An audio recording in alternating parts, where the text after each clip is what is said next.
यह कॉरपोरेट वार नहीं है।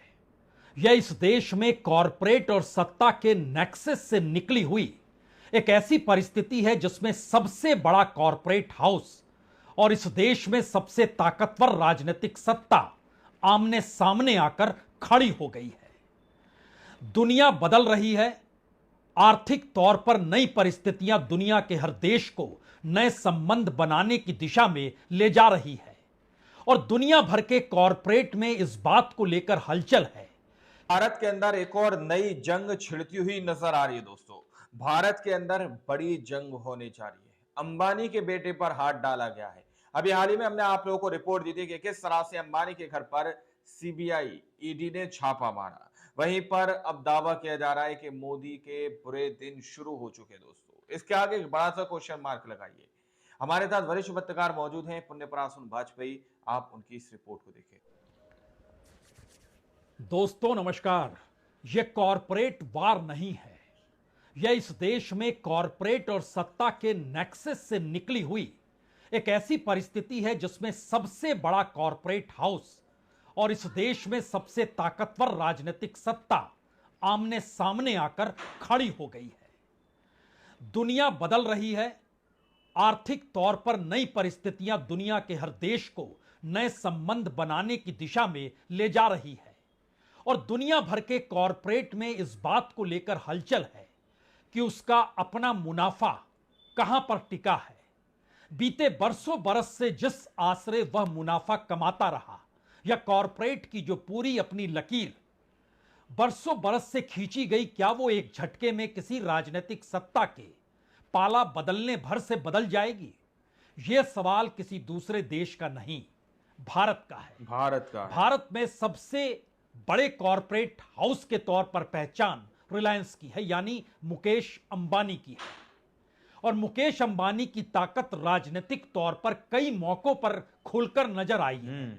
वो चाहे मनमोहन सिंह का काल हो या फिर एक वक्त राजीव गांधी का ही काल क्यों ना हो, अटल बिहारी वाजपेयी के दौर में भी राजनीतिक सत्ता को बाखूबी प्रभावित करने की स्थिति में इस देश के कॉरपोरेट जरूर रहे, जिसमें अव्वल नंबर पर नाम रिलायंस का ही रहा।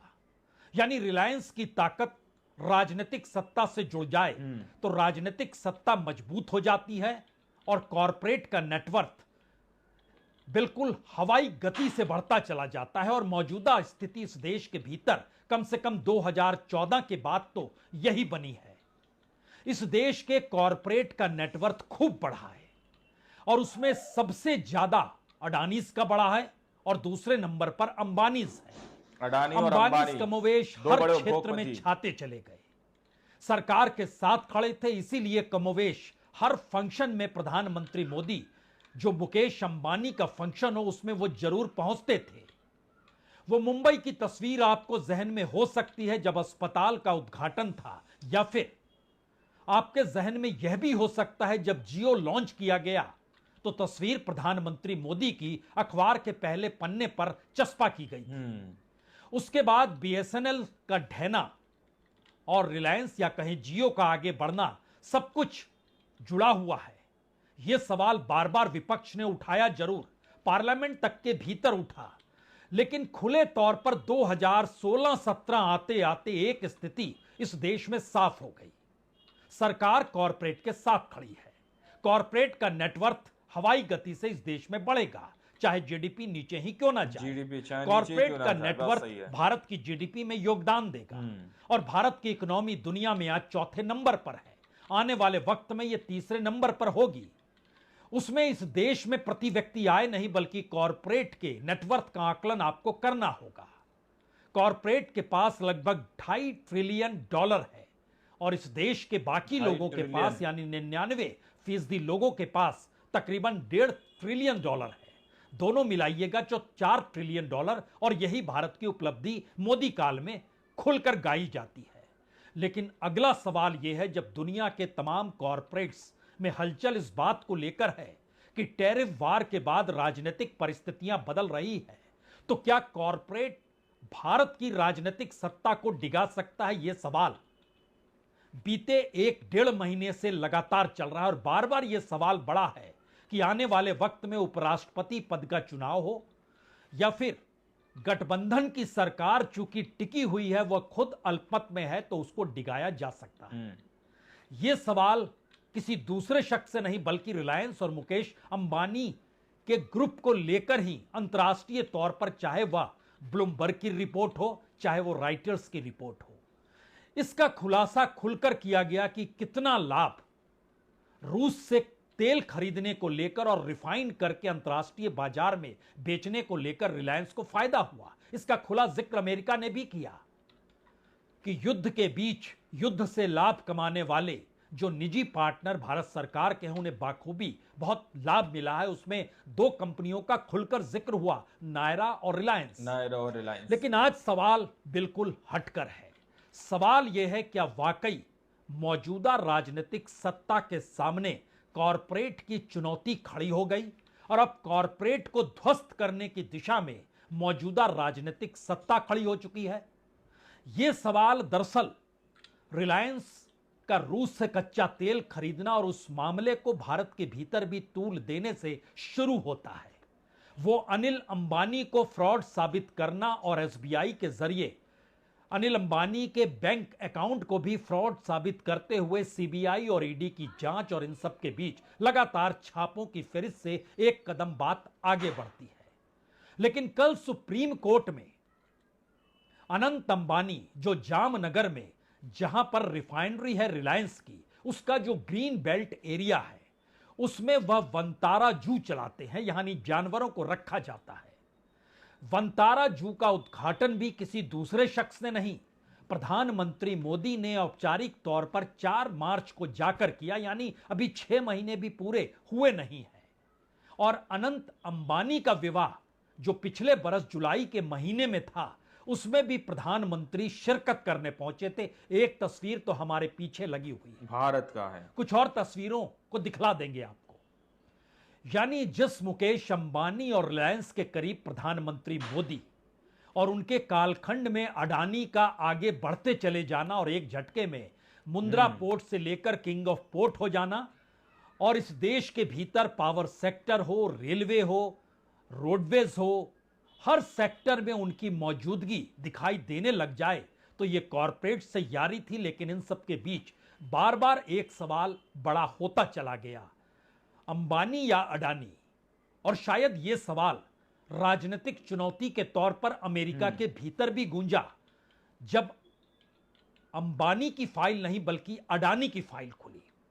और यहां यह भी समझ लेना होगा कि खास तौर से बीते 1 बरस में दुनिया के तमाम बैंकों से अडानीज को जो लोन मिलता था वो लोन बंद हो चुका है। पिछले बरस पहले क्वार्टर में यानी अप्रैल मई जून में जो स्थिति थी वह थी कि भारत के बाजार से उन्होंने 40% पूंजी कर्ज के तौर पर उठाई और 60% कर्ज के तौर पर विदेशी बैंकों से उठाई।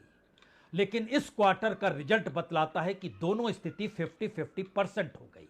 पिछले क्वार्टर में लगभग 2,20,000 का कर्ज अडानीज पर था जो बैंकों से, अलग अलग फाइनेंशियल संस्थानों से लिया गया, और इस बरस वो बढ़कर 2,60,000 पार कर गया, जिसमें 1,32,000 करोड़ रुपए भारत के बैंकों से और 1,32,000 करोड़ रुपए विदेश के बैंकों से, जो कि पहले पिछले बरस भी थे लेकिन इस बरस वो बढ़े नहीं। यानी अंतर्राष्ट्रीय तौर पर अडानीज को लेकर एक रुकावट है, अंबानीज को लेकर रुकावट नहीं है। अंबानीज भारत की सत्ता को चुनौती देने की परिस्थितियों में है और मोदी सत्ता इस दौर में क्या वाकई अंबानीज और रिलायंस को ध्वस्त करना चाहती है? क्योंकि कल सुप्रीम कोर्ट ने जो फैसला दिया वो सीधे सीधे उसी वंतारा जू को लेकर था जो सबसे प्रिय है अनंत अंबानी का। अनंत अंबानी छोटे बेटे हैं और उनके विवाह में बाकायदा प्रधानमंत्री मोदी भी पहुंचे थे। उनके विवाह में जो प्री वेडिंग सेरेमनी थी उसमें ट्रंप की बेटी इवांका भी पहुंची थी अपने पति और बेटी के साथ। वो तस्वीर भी आपको दिखाई जाएगी। लेकिन बड़ा सवाल इस दौर में यह है कि जिस आरोप के तहत सुप्रीम कोर्ट ने स्पेशल इन्वेस्टिगेशन टीम बना डाली और तारीख तय कर दी कि 12 सितंबर तक आपको रिपोर्ट देनी है, जो लोग उसमें 4 कमेटी सदस्य में नियुक्त किए गए हैं, चारों हाई प्रोफाइल हैं। चारों को प्रभावित करना शायद रिलायंस या अंबानी के लिए मुश्किल होगा, इसको ध्यान में रखकर शायद यह नियुक्ति हुई है। लेकिन दूसरा सवाल एक और है, अगर यह नियुक्ति और यह जांच इस तर्ज पर है कि वाकई कॉरपोरेट और सत्ता आपस में टकरा रहे हैं, तो उसमें कुछ या कहें उसकी अगुवाई करने वाले ऐसे शख्स भी हैं जिन्होंने मोदी काल को बाखूबी देखा समझा है। और वो अकेले शख्स हैं जिन्होंने पहली बार सुप्रीम कोर्ट के जजों को लेकर अपने घर पर प्रेस कॉन्फ्रेंस कर डाली थी और उसमें यह बात उठी थी कि भारत का लोकतंत्र खतरे में तो नहीं है। मामला सुप्रीम कोर्ट का था। उस समय जज हुआ करते थे चतेश्वर वेवर और वह आंध्र प्रदेश के हैं। हमें लगता है उस पूरी कमेटी के मद्देनजर अब आपको समझना होगा कि चेलामेश्वर सुप्रीम कोर्ट के जस्टिस जो जे चेलामेश्वर थे, उनकी अगुवाई में यह एसआईटी बनाई गई है। उनके साथ उत्तराखंड और तेलंगाना हाईकोर्ट के पूर्व चीफ जस्टिस राघवेंद्र चौहान को भी रखा गया है और इसमें मुंबई के पूर्व पुलिस कमिश्नर हेमंत नागराले को भी रखा गया है। और दोस्तों, स्टार्टिंग में मैंने कहा कि मोदी के दिन शुरू हो चुके हैं। क्या वाकई में मोदी जी के दिन जो है वो शुरू हो चुके हैं, बुरे दिन शुरू हो चुके हैं? ये दावा इसलिए किया जा रहा है क्योंकि अंबानी के ऊपर हाथ डाला गया, अंबानी के बेटे पर हाथ डाला गया। लेकिन ये इसलिए हो रहा दोस्तों क्योंकि रूस से कच्चा तेल खरीदने की बात कही जा रही है। अब आप लोग समझ सकते हैं कि इंडिया के अंदर अगर इस तरह की स्थिति है तो क्या ही बड़ा कुछ होने जा रहा है। जब उद्योगपति और सरकार के बीच सब कुछ ठीक ना हो तो कुछ बड़ी जंग होने जा रही है। पहले अंबानी के घर पर ईडी और सीबीआई का छापा, फिर दावा किया जा रहा है कि अंबानी के बेटे पर भी हाथ डाला गया। देश के दो बड़े उद्योगपति अंबानी और अडानी। विपक्ष बार बार यह कहता है कि अंबानी और अडानी के लिए सरकार काम करती है दोस्तों, लेकिन जब सरकार और कॉरपोरेट आमने सामने आकर खड़े हो जाएं तो दावा किया जा सकता है कि बड़ी जंग दोनों के बीच होने जा रही है।